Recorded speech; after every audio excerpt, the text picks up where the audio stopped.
I tried to think about Hyde diving off his horse and came up to his feet, and about Two Dog and King and everything else, but my head kept saying, "Oh, my offense is rank," until I thought I'd go crazy.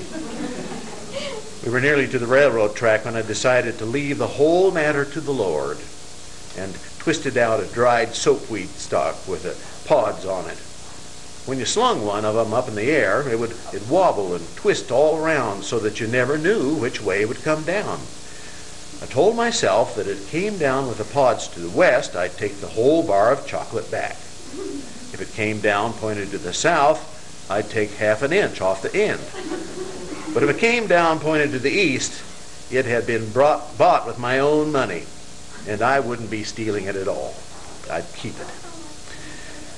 I swung the pod stalk around my head a few times and flung it as high as I could.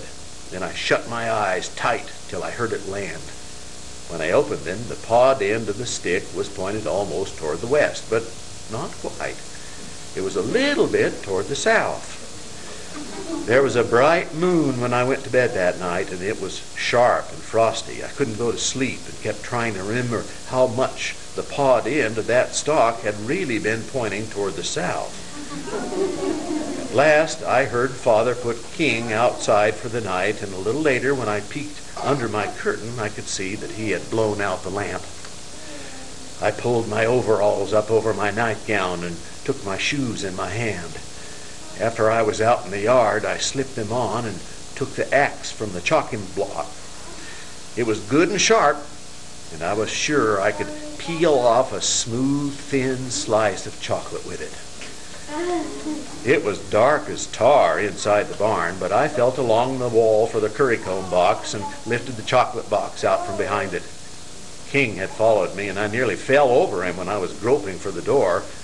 But it was so light outside you could almost have read a book. I shook the bar out of the box, unwrapped it, and laid it on the lower rail of the corral fence. Just as I was starting to cut it with the axe, Father said, "Son." I couldn't think of anything to say, but I grabbed up the bar of chocolate and shoved it inside the bib of my overalls before I turned around. He picked me up by the shoulder straps, just as if he had picked up a kitten that had wet on the floor, and took me over to the woodpile. I didn't know anybody could spank as hard as he spanked me with that little piece of board. It felt as if my bottom was going to catch fire at every lick. Then he stood me down and asked me if I thought I deserved it.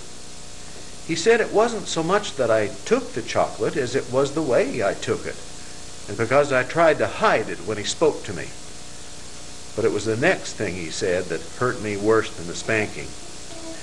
He said, "Son, I realize a lot better than you think I do that you have been helping to earn the living for the family. We might say that chocolate was yours in the first place. If you had asked Mother or me for it, you could have had it without question. But I won't have you being sneaky about things. Now, if you'd rather keep your own money separate from the family's so you can buy the things you want, I think it might be a good idea." I never knew till then how much I wanted my money to go in with Father's. Ever since we bought the cows, I had been able to feel I had a part in all the new things we were buying to make ourselves real ranchers, and it looked as though it were all slipping away from me. I had felt I was beginning to be a man, but I guess I was still just a baby, because I hid my face against Father's stomach and begged him to let me put my money in with his. Father hadn't been coughing nearly so much that fall as he used to, but he coughed, and it seemed as if he choked a little before he answered me. He said he didn't want a sneaky partner, but if I could be open and above board, he didn't know a man he'd rather be in business with. Well, I couldn't help crying some more when he told me that, not because my bottom was still burning, but just because I loved him. I told him I'd never be sneaky again, and I'd always ask him before I did things. We walked to the house together, At the bunkhouse door, he shook hands with me and said, "Good night, partner." When I went to sleep, my hand was still hurting, good, from where he squeezed it when we shook hands.